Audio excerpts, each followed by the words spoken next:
In the England of 1816, a lady's companion was paid to be present and never seen. She poured the tea, carried the shawls, and remembered everyone's name, while no one remembered hers. She was the one woman in any room a gentleman could not choose. Margaret Winslow had obeyed that law for 10 years, saving every shilling to buy her mother a small, safe home. Then 3 ladies arrived at Wrenmore Hall, each one certain the Duke of Wrenmore would propose to her before the week ended. The Duke had never once in his life been surprising, and he intended, that evening, to be surprising exactly once.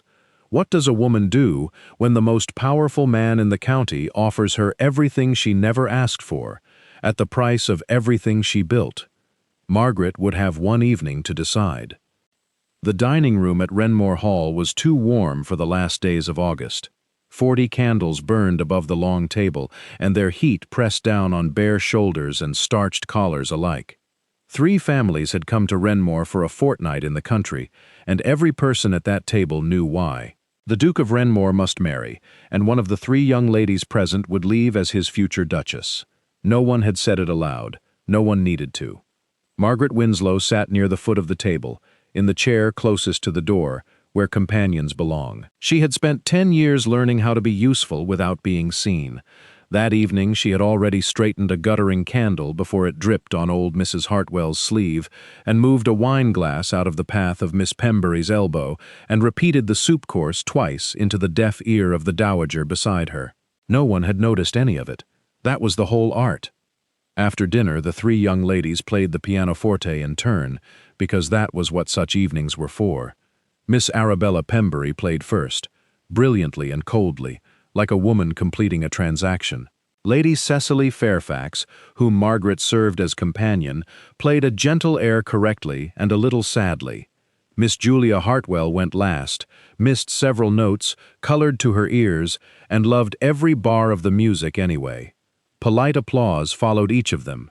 Then Lady Verena Vane, the Duke's aunt, turned to her nephew with a bright and careful smile and asked which performance he had admired most. The Duke of Wrenmore did not answer his aunt. He looked down the length of the table instead, past the silver and the candle smoke, to the chair beside the door. "Miss Winslow, which did you prefer?" Alexander asked. The room went still, in the way a room goes still when a rule has been broken. A companion's opinion had been requested in public, in front of 3 families, by the man they had all come to win. Margaret felt every eye arrive on her at once, and felt her employer's mother stiffen 2 seats away. The safe answer was ready on her tongue. She could praise all 3 ladies equally and disappear again, and by morning no one would remember she had spoken. She looked at Miss Hartwell, who was still flushed and staring at her own hands, and made her decision. "Miss Hartwell's, Your Grace. She was the only one who forgot she was being judged," Margaret said. There was a small silence, and then Miss Hartwell laughed, surprised and grateful, and the tension broke into scattered conversation.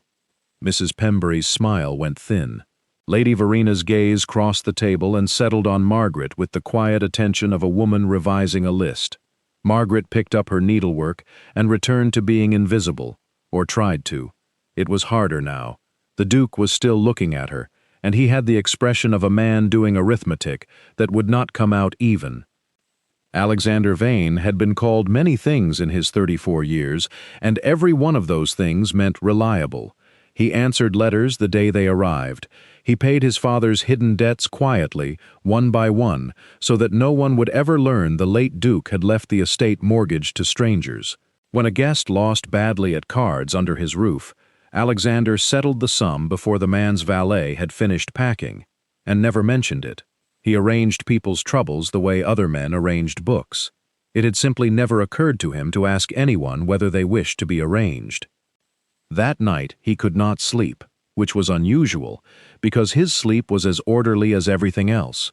He came downstairs for a book near midnight and stopped in the corridor outside the small parlor, because a light was burning where no light should be.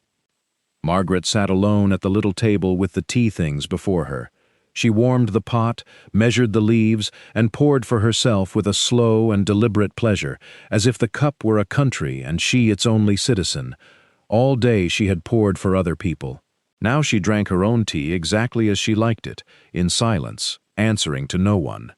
Alexander stood in the dark corridor and watched, and could not have explained to any living soul why the sight moved him. He owned the house, the land, the county's respect, and half its debts. He did not own 1 hour that belonged to him the way this hour belonged to her. He went back upstairs without his book, and without letting her know he had been there. 2 days later he overheard her in the walled garden, on the far side of a yew hedge, speaking with Lady Cecily. He had not meant to listen. He stayed anyway. Lady Cecily was asking, in a small voice, what marriage to the Duke would truly be like, because her mother spoke only of carriages and precedents. Margaret was quiet for a moment, before she answered, and when she did, there was no cruelty in her voice, only care. "You will marry a man and a ledger, my lady, and the ledger dines first." "Be sure you want both," Margaret said. Cecily said something soft that he did not catch. Margaret went on, saying that his grace seemed neither cruel nor cold, but that he had the look of a man who managed everything and enjoyed nothing, and that a wife would be one more thing managed well.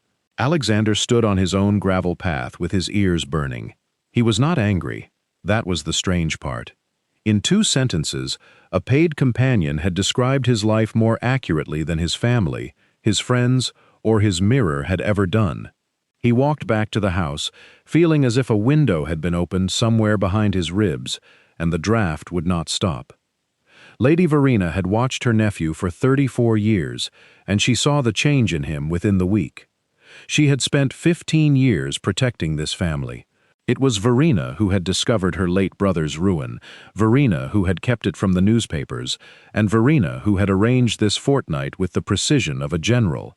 The arrangement was simple, and she had explained it to no one completely.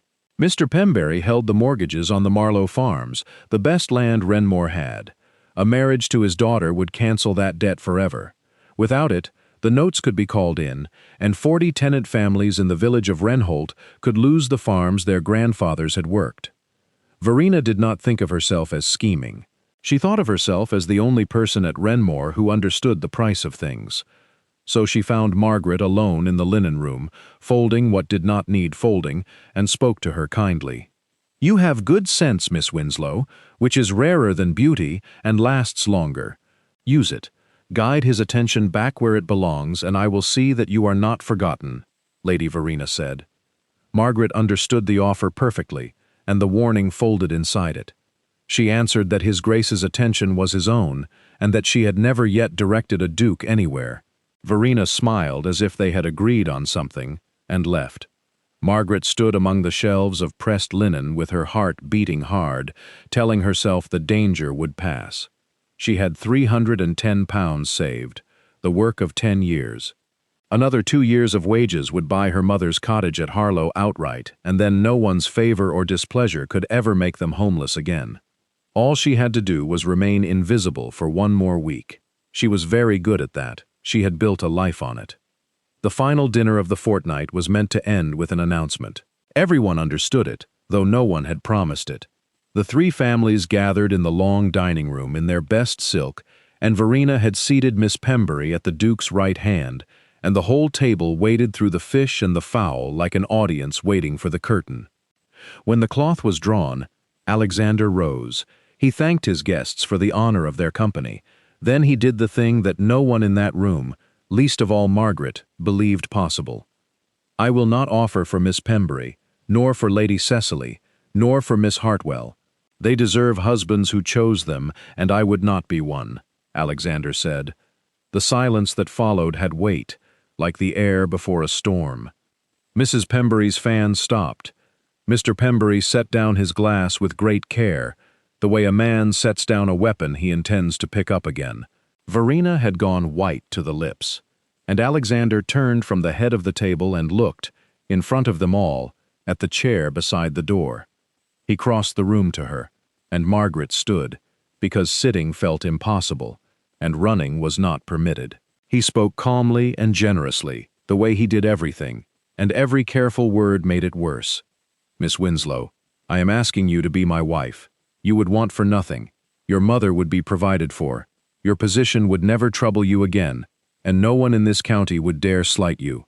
"I have thought it through entirely," Alexander said. He had thought it through entirely. Of course he had.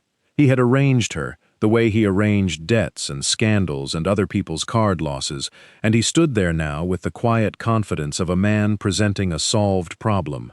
Three ladies stared at Margaret with three kinds of shock. Verena's hand had closed on the back of a chair. Somewhere down the table a footman had frozen with a decanter in the air, and 40 candles burned on in the terrible quiet, while the most powerful man in the county waited for the forgotten companion to say yes. Margaret looked up at him and understood two things at once. The first was that he meant every word. The second was that he had not asked her a single question in his life until this one, and even this one had arrived with the answer already written. Margaret did not answer him in front of 40 candles and 3 ruined families. She asked His Grace for 1 minute of his time and walked out of the dining room with her back straight, and he followed her into the cold little anteroom where footmen left the lamps. The door stayed open. Even now, especially now, the door had to stay open. Alexander began to speak, and she saw that he was already managing the moment, already smoothing it, and something in her went very calm and very clear. "You are not choosing me, Your Grace. You are declining them, and I am the nearest door," Margaret said. He stopped, as if she had struck him. She watched him search for the flaw in her sentence, and failed to find one, because there was no flaw in it. She told him, quietly, what his offer would cost her, and had already begun to cost.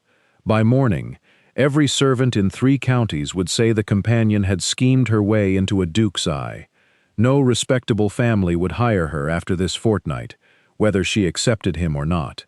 Her wages kept her mother.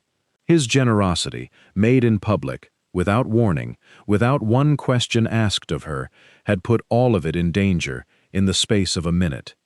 "I have offered you everything I have," Alexander said. "You have offered me everything you have decided I want." "Those are different things, Your Grace. Good night," Margaret said. She gave him a small, correct curtsy, the kind companions give, and left him standing among the unlit lamps. Her hands did not begin to shake until she reached the servant's stair. The Pemberys departed the next morning without breakfast. Mr. Pembery's coach was loaded in the rain, and he spoke to no one except Lady Verena, briefly, on the steps, and what he said turned her face to chalk. The Hartwells followed by noon, kindly and embarrassed. Only the Fairfaxes remained, because Lady Fairfax was a widow with 1 daughter and a long, stubborn hope, and because the roads to town were drowning in August rain. The letter came 3 days later. Alexander read it alone in his study, and then sent for his aunt, because she deserved to hear it from him and not from a clerk. Mr. Pembury was calling in the notes on the Marlowe farms. The arrangement had been simple, though no one had ever written it down. The marriage would have cancelled the debt. Without the marriage, the debt stood, and Mr. Pembury wanted his money by Michaelmas at the end of September. If Wrenmore could not pay, the Marlowe farms could be seized and sold, and the Marlowe farms were where the village of Wrenholt lived. 40 families rented that land. Some of them had worked it for 100 years. Verena did not rage at him. That was the worst of it. She sat very still in the study with her hands folded, and told him that his father had left debts, and that she had spent 15 years hiding them, and that 1 dinner and 1 impossible offer had undone all of it. Then she asked him to write to Mr. Pembury and repair the match while repair was still possible. Alexander said no. He did not explain himself, because explaining himself was a thing he had never learned, and his silence sat between them like a third person in the room. While the Duke and his aunt were quiet with each other upstairs, the household below stairs was not quiet at all. A story began to move through Wrenmore Hall, soft as damp, and no one could say where it started. The story said that Miss Winslow had known the Duke walked in the garden on Tuesday mornings. The story said she had placed Lady Cecily by the yew hedge on purpose and raised her voice on purpose, so that a certain gentleman would overhear a certain honest speech. The story was clever, because it took the one private thing Margaret had done from kindness and turned it inside out. Maids who had smiled at her stopped smiling. Lady Fairfax heard the story on the fourth day and went directly to her daughter. Margaret was mending in the morning room when Lady Fairfax demanded her dismissal. She heard it through the door that was not quite closed, heard the words scheming and disgrace and no reference, and stood up quietly to begin packing, because leaving first was a thing she knew how to do. Then she heard Cecily's voice, and Cecily's voice was shaking, but it did not stop. "Miss Winslow refused a duke to spare this family embarrassment, Mamma. I will not reward her with the street," Cecily said. There was a long, dangerous pause, and then Lady Fairfax said that they would speak of it again, which in that family meant defeat. Margaret sat back down with her mending on her lap and discovered that her eyes were wet, which was absurd and unprofessional, and could not be helped for several minutes. In 10 years of service, no one had ever spent anything to keep her. The rain settled in as if it had bought the county. On the 5th day it drove everyone indoors, and Lady Fairfax kept to her rooms with a headache, and Cecily begged Margaret to find something, anything, in the library to pass the afternoon. That was how Margaret came to be on the ladder in the west corner, and how she found the 3 green volumes wedged behind a history of Rome, and how she opened one at random and stopped breathing. The books were poetry, privately printed, 60 years old. They were the love poems of the 2nd Duke of Wrenmore, the present Duke's grandfather, addressed to his Duchess, and they were, without competition, the worst verses Margaret had ever read in her life. She was still on the ladder when Alexander came in looking for the estate maps. He found his father's guest, his aunt's enemy, and the woman who had refused him, clinging to a bookshelf with her hand pressed over her mouth, shaking with laughter she was too well trained to release. He asked what she had found. She could not tell him. She could only hold the volume down toward him, open at the poem in which the 2nd Duke compared his beloved's eyebrows to hedgerows in spring. Alexander read it. Margaret watched him read it, watched the exact moment his public face cracked, and heard, for the first time in that great echoing house, the Duke laugh. He compared her eyebrows to hedgerows, twice. He rhymed devotion with promotion, Alexander said. Then he did something no one at Wrenmore would have believed. He carried the green volume to the window, took up a reading stance of enormous ducal dignity, and read the hedgerow poem aloud from beginning to end, in the round, solemn voice he used for opening Parliament letters. Margaret laughed until she had to sit down on the ladder step. Cecily, arriving in the doorway, found the 2 of them helpless among the maps and the rainlight, and quietly decided to say nothing to her mother. It was the first hour the 2 of them had ever spent as nothing but themselves, and it changed the temperature between them, and both of them felt it, and neither of them said so. A footman brought tea at 4. What happened next was small, and it undid the whole afternoon. Alexander, still warm with laughter, still careless, took up the pot and poured a cup for Margaret. Milk first, then strong, then a full spoon of sugar, all without asking, all decided in the old way, and he held it out to her like a settled question. Margaret looked at the cup, and the laughter went out of her the way a candle goes out in a draught. She took it politely. She set it down on the table beside her and did not drink it, and he saw all of it.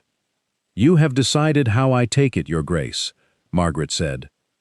The words were quiet, and there was no anger in them, and that was what made them land so hard.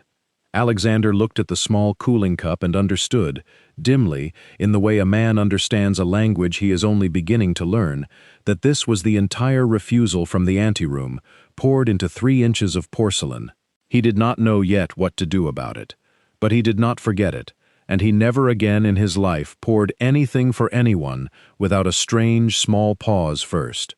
That evening his steward, Mr. Crane, was waiting in the study, with a thin ledger under his arm and reins still on his shoulders. He had walked up from Wrenholt. He laid the ledger open on the desk without a word. It held 40 names, the tenants of the Marlow Farms, written in a careful old hand, and beside them the sums they paid, and at the top of the page Mr. Crane had written 1 word and 1 date, Michaelmas. Margaret, passing the study door with Cecily's shawl over her arm, heard the steward ask, very low, whether his Grace would write to Mr. Pembury after all. because 40 families was 40 families. She stopped in the corridor. She should not have stopped, and she stopped. Then we will find another way. I have broken enough promises this week. I will not add mine to Miss Winslow to the list, Alexander said. He did not know she was in the corridor. That was the point. That was the whole point. And Margaret stood in the dark with the shawl against her chest, doing sums of her own that would not come out even, and September coming on like weather. September came in wet and stayed wet, and the question of the Marlowe farms could not wait for better weather. Mr. Crane wanted to keep the trouble quiet until the lawyers had finished, because that was how such things were always done. Rumors, he said, were worse than facts. Alexander agreed with him for 2 days and drafted a soothing notice for the parish board and did not send it. On the 3rd day he asked Miss Winslow to walk down to Wrenholt with Lady Cecily and himself, since the ladies wished for air and the village lay only a mile off. It was not true that the ladies wished for air. It was true that he could no longer make a large decision without wondering what the woman who had refused him would say about it, and this irritated him, and he did it anyway. Wrenholt was one street of stone cottages with smoke sitting low on the roofs and the smell of wet thatch and pig everywhere. Children stopped to stare at the Duke. Their mothers curtsied and watched him with careful eyes, because word travels faster than lawyers, and everyone on that street knew something was wrong with the land under their feet, even if no one had told them what. Outside the smithy, Mr. Crane began explaining the soothing notice, the one that said there was no cause for present alarm. Alexander listened to his own words being repeated and found he could not stand them. He turned, in front of his steward and the smith and half the street, to Margaret. "What would you tell them?" Alexander asked. Mr. Crane's mouth opened slightly. A duke had just asked a lady's companion how to manage his estate, in public, in the rain.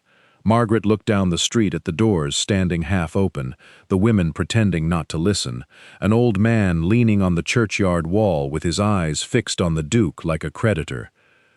"The truth, your grace, and tell it here, standing in their street, not folded into a notice. They have paid rent on this land for 100 years. They have earned the truth by now, even when it is bad," Margaret said. So he did it. He sent the boy to ring the church bell, and when the street had filled, he stood on the steps of the smithy, bareheaded in the drizzle, and told the village of Wrenholt the truth. He told them there was a debt, and that the debt was his family's and not theirs, and that if it was not paid by Michaelmas, the farms could be sold from under them. He told them he did not yet know how he would pay it. Then he said the sentence that Margaret would remember all her life, because he said it plainly, like a man signing his name. "No family in Wrenholt will lose their farm, while I have anything left to sell. I ask you to hold me to that," Alexander said. The old man at the churchyard wall spoke up, rough and unafraid, and said that they had heard fine promises from dukes before, begging his grace's pardon, and Alexander answered that his grace had nothing to do with it, and that the man should come to the hall himself at Michaelmas and see the books if the promise broke. A sound went through the street that was not quite a cheer, but was no longer fear. Walking back up the hill, Mr. Crane kept glancing at his master, as if the Duke had grown a second head. Margaret walked behind them with Cecily and said nothing at all, because something had shifted in her chest at the smithy steps, and she did not yet want to look at it directly. They had made a decision together.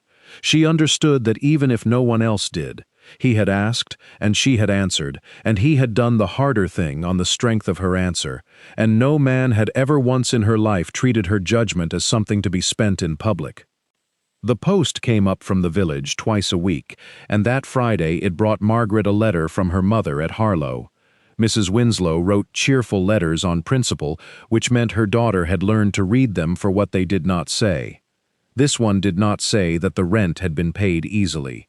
It did say, in a light way, that Margaret's young cousin Tom had been offered a place at the grammar school in Chelmsford, and that of course it was impossible, and that the boy had taken it well, poor lamb. Margaret sat in the window of the small parlor that evening with her account book, and did the sums 3 times, £310 saved. The cottage at Harlow would cost £400 to buy outright.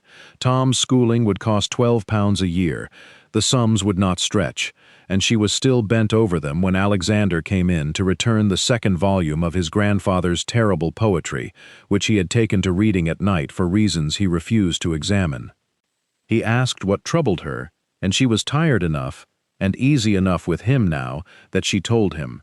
The school place, the cottage, the arithmetic of 10 years.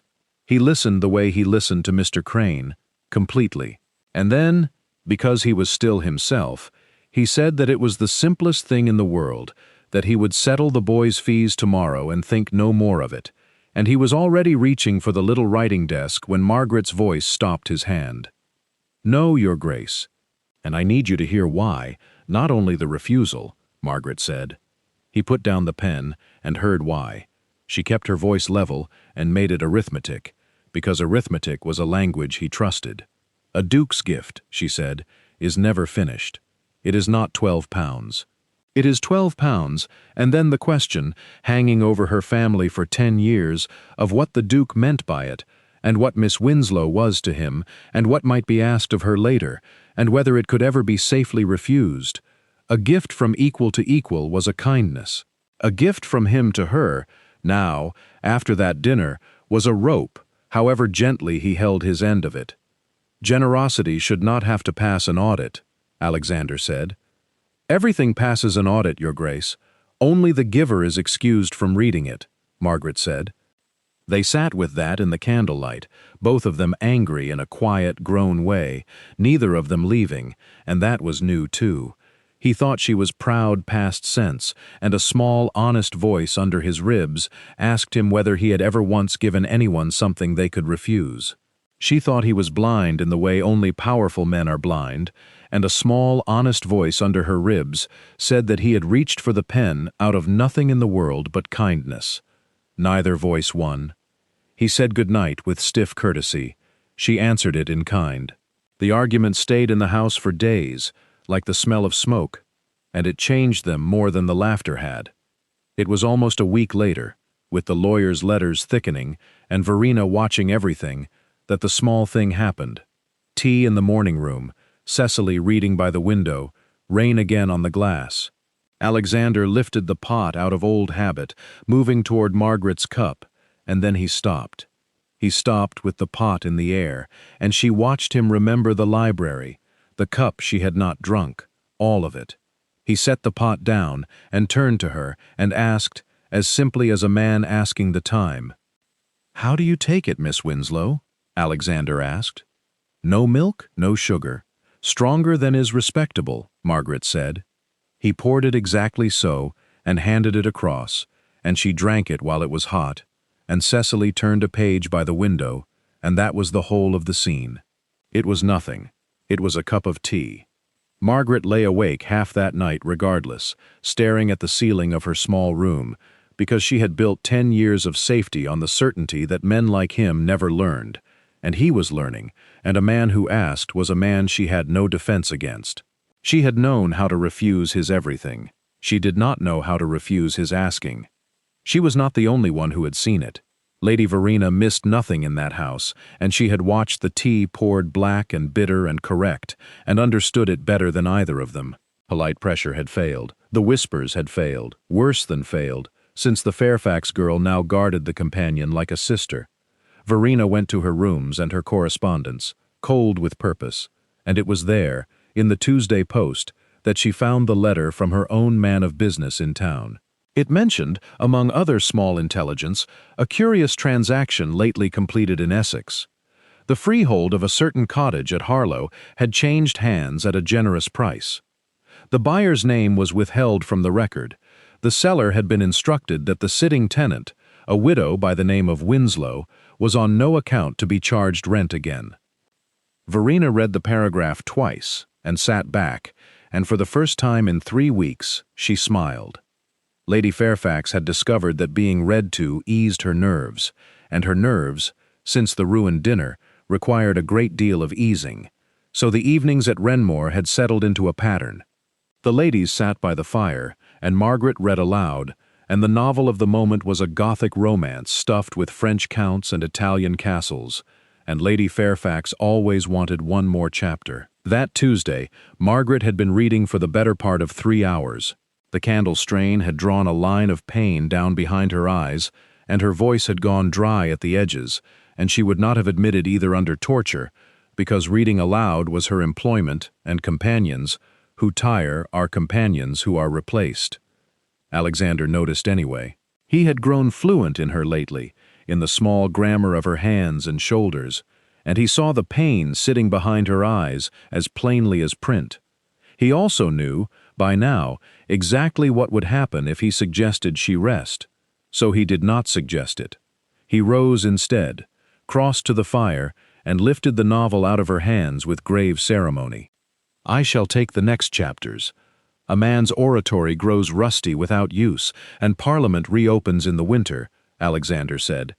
Then the Duke of Wrenmore read a Gothic novel aloud to 3 ladies, and read it magnificently badly.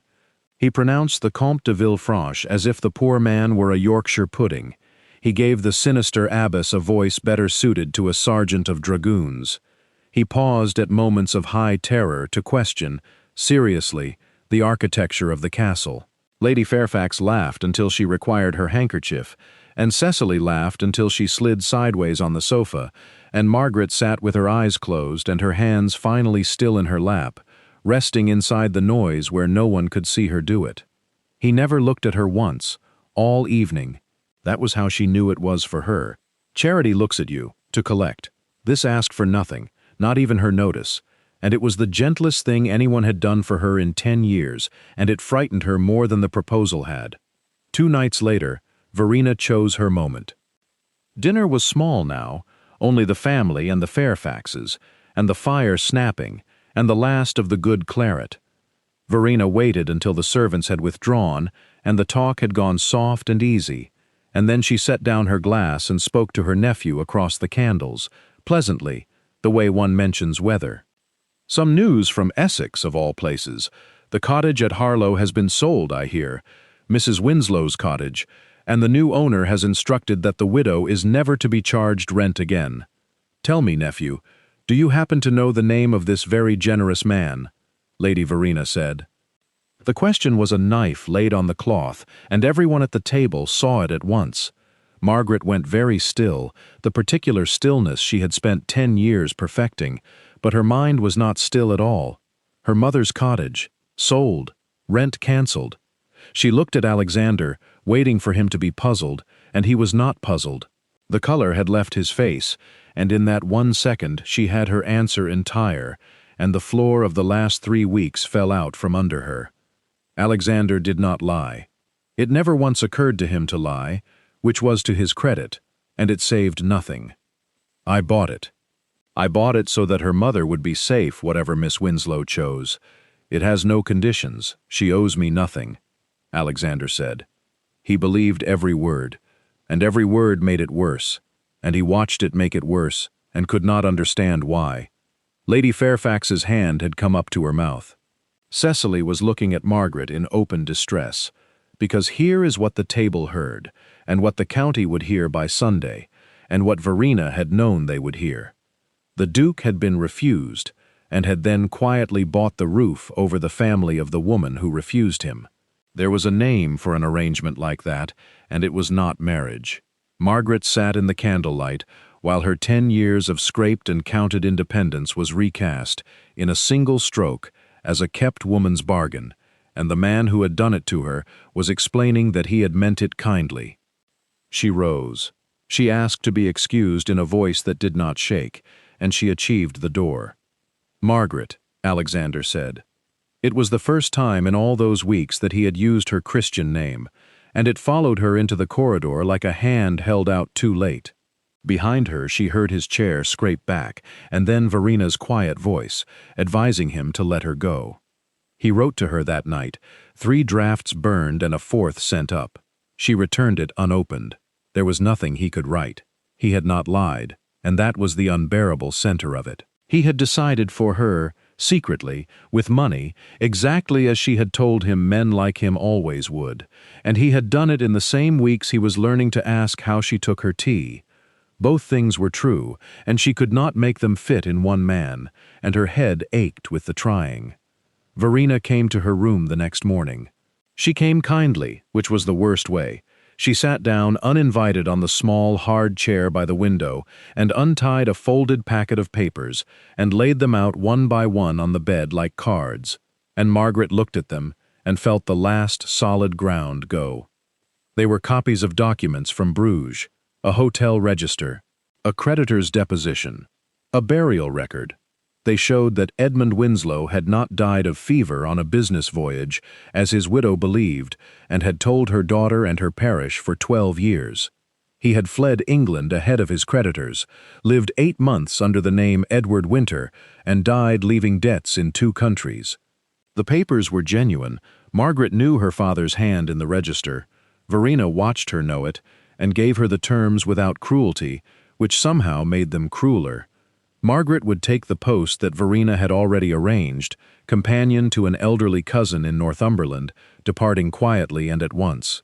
Or the papers would find their way into the world, and Mrs. Winslow could spend her remaining years as the widow of a fugitive, in a cottage the county already believed her daughter had earned on her back. "You may console yourself that this is not personal, Miss Winslow. I am protecting my family. You would do the same for yours." "Indeed, I am counting on it," Lady Verena said. Margaret stood at the window with her back to the room and the papers burning on the coverlet behind her, and everything in her arranged itself around the old familiar exit. Leave. Leave first. Leave quietly. Leave before anything more could be asked or taken.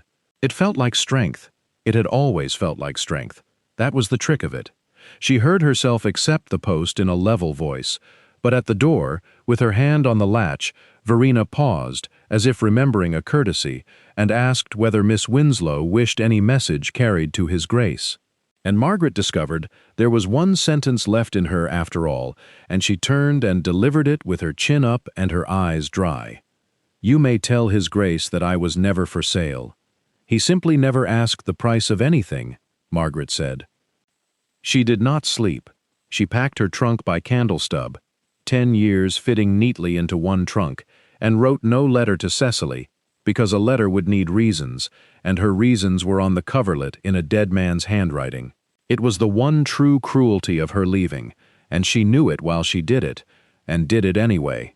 Cecily had spent her own standing to keep her, had defied her mother for her, and would wake to find the room empty and no word left behind, like a servant decamped with the spoons. The coach came before first light, hired plain and paid by Verena's man. Margaret went down the servant's stair in the dark. On the tray outside the morning room stood the early tea things, laid for one, the pot she had used every day of that impossible summer, and she walked past it and did not stop. When the maid came at 7, she found the cup exactly where it had been set, full and stone cold, with the milk skinned over, and no Miss Winslow anywhere in the house. The coach changed horses at the Swan at Bishopsgate Green, 11 miles on, in a thin grey rain. Margaret was watching the ostlers work, and feeling nothing at all, which took effort, when the landlord came out to the coach door and touched his hat and said a rider had come in ahead of her, express from Wrenmore, with a letter that was to be given into the lady's own hand, and no other. The letter was sealed in green wax, and the seal was Lady Verena's. Margaret read the letter standing in the yard of the Swan, with the rain ticking on the coach roof, and the fresh horses stamping in their traces. It was generous. That was the first thing she understood, and the understanding arrived cold. Lady Verena wrote with perfect courtesy that she wished Miss Winslow nothing but well, and to prove it, she enclosed a draft for £300, and word of a better situation than Northumberland, a genteel post in Scotland with light duties and her own sitting room.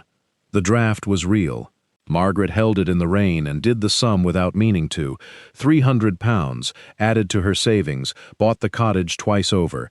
It was everything she had worked 10 years for, delivered in one envelope, and all she had to do to keep it was what she had already done, Keep going. Keep leaving. That was when she finally saw it, standing in a coaching yard with her whole desire in her hand. Verena was not paying her to go away. Nobody pays to remove a woman who does not matter. Verena was paying her because she mattered, because staying would change everything, and Margaret had made the payment easy by running before anyone could ask her to. She thought of Cecily waking to an empty room. She thought of a man reading a Gothic novel badly, on purpose, for 3 hours, asking nothing. She had called her leaving dignity for so long. Held next to £300, it looked at last like what it was. It was the one cruelty she had always permitted herself, and other people had always paid it. She folded the draft back into its envelope. She did not turn the coach toward Wrenmore, not yet, because there was an older debt to settle first, and it was hers. "Harlow, if you please." "I will pay the difference myself," Margaret said. She was 2 days at her mother's cottage, and on the first evening, by the small fire, she told her mother the truth. All of it. The debts, Bruges, the name Edward Winter on a hotel register, the burial record, 12 years of a kind lie. She had rehearsed gentle versions all the way into Essex and abandoned them at the door, because her mother had been managed by loving hands her whole life, and Margaret would not be one more of them. Mrs. Winslow listened, and was quiet a long time, and then said the thing Margaret had crossed 2 counties without predicting. She said that she had wondered, all these years, why his last letter had felt like a goodbye, and that a true thing that hurts is a better companion than a kind thing that lies, and that Margaret looked as if she knew a man who needed to hear that too. Then she asked her daughter what she meant to do about Michaelmas, which was how Margaret learned that even in Harlow, everyone knew the Duke of Wrenmore had summoned Mr. Pembury to a reckoning. Michaelmas Eve came in clear and cold, the first honest weather in a month. The great dining room at Wrenmore held a strange party that night. Mr. Pembury had returned, stiff with the expectation of triumph, his lawyer beside him with the notes on the Marlow farms in a leather case. The Fairfaxes were there, and Lady Verena at the foot of the table, composed as marble. And at the back of the room, awkward in his church coat, stood old Mr. Tanner of Wrenholt, because a duke had told him on the smithy steps to come at Michaelmas and see the books, and he had taken the duke at his word, and to everyone's astonishment, the duke had let him in. When the cloth was drawn, Alexander rose, and there was no wine in front of him, and no notes in his hand. He said what he had to say in the plain voice he had found on the smithy steps and never quite put away since. The house in Grosvenor Square, the London house, seat of the family's consequence for 4 generations, had been sold that week. He named the sum. He nodded to his own lawyer, who laid a banker's draft in front of Mr. Pembury's man, and the leather case was opened, and the notes on the Marlow farms were counted, receipted, and cancelled at the table, one by one, while old Tanner watched from the wall with his cap in his 2 hands. "Wrenholt is safe, Mr. Tanner. No marriage bought it, and no marriage was owed for it. You held me to my word. I thank you for that," Alexander said. Then, before the room could exhale, he did the harder part. He said that one matter remained, touching the honor of a lady not present, and that he would state it once, before witnesses, so that no version of it could ever again be whispered. The cottage at Harlow had been his error, well meant and wrong. Its deed had been conveyed outright to Mrs. Winslow, held by an attorney of the Winslow family's own naming, with no condition and no connection to him surviving on paper or anywhere else, and Miss Winslow herself owed him nothing and would hear nothing further from him. "Miss Winslow is free of me, entirely. If she should ever wish otherwise, the asking will be hers. I have done enough deciding for other people to last the rest of my life," Alexander said. The words cost him what such words cost a proud man in a room of witnesses, and everyone present heard the price being paid. Verena had sat like stone through the sale of her family's London consequence, through the cancelling of her 15 years of careful arrangement. Now she moved her last piece, because she had never yet surrendered a field, and she was not entirely wrong, and that had always been her power. "You are generous, nephew, and generosity should be informed. Before this goes further, there is a matter touching Miss Winslow's late father that this family ought to know," Lady Verena said. "Let me save you the trouble, my lady," Margaret said. She was standing in the doorway. She had come up the drive on the Fairfax carriage, which was Cecily's doing, the first letter Margaret had written from Harlow having gone not to the Duke, but to the friend she had abandoned, and it had contained the words, "I am sorry," and the words, "please," and Cecily had answered with horses. Margaret came into the light of the room where she had once sat beside the door, and she did not sit, and she did not curtsy, and every face turned. She told it herself. Her father had fled his creditors 12 years ago and died in Bruges under the name of Edward Winter, leaving debts in 2 countries. Her mother knew it now, from her own mouth, 2 days since, and had borne it better than the fine world bore most things. She laid Verena's envelope, the draft and the Scottish post, unopened parts and all, on the table in front of the whole company. "So there is nothing left to sell, my lady, and nothing left to threaten, and I have come back for what I left. I was owed one asking," Margaret said. Then she crossed the room. Past Mr. Pembury and his cancelled notes, past Lady Fairfax's suspended fan, past Verena sitting very straight with her last card, dead in her hand, the forgotten companion walked the length of the Duke's table to where the Duke stood, and stopped in front of him, and looked up. "You once asked how I take my tea. Ask me the other question again, properly this time, with nothing attached to it, and I will answer," Margaret said. Alexander looked down at her, and there was nothing orderly left in his face at all, and what he asked with empty hands. "Margaret Winslow, will you marry me?" Alexander asked. "Yes," Margaret said. Old Tanner by the wall was heard to say that this beat church. Cecily laughed and cried at once. Lady Fairfax discovered that she had championed the match from the beginning, and Verena rose, gathered her shawl, and paused beside her nephew on her way to the door. She had lost, and she was too intelligent not to know what she had lost too. She looked at the pair of them a long moment and said quietly that the debts were paid and the name was safe, which was all she had ever wanted, and that she had only ever been wrong about which woman was the danger. It was not an apology. From Verena, it was more.